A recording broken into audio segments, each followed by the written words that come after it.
अब देखिए, अब क्या करना है, पहला कैसे लिखना है, प के लिए हम क्या लेंगे, कौन सा हर्फ लेंगे, उर्दू में कौन सा हर्फ है, पे, और पे के साथ हे,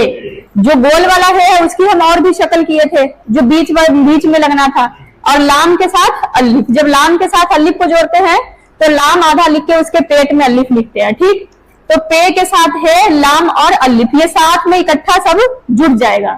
तो यहाँ देखिए कि जो बीच वाला है ना, उसमें बा वाला कोई भी घर नहीं बनाना होता, जैसे आप लोगों को पहले बता रही थी नहर लिख के, उसमें घर नहीं बनाना था। तो यहाँ देखिए पे के साथ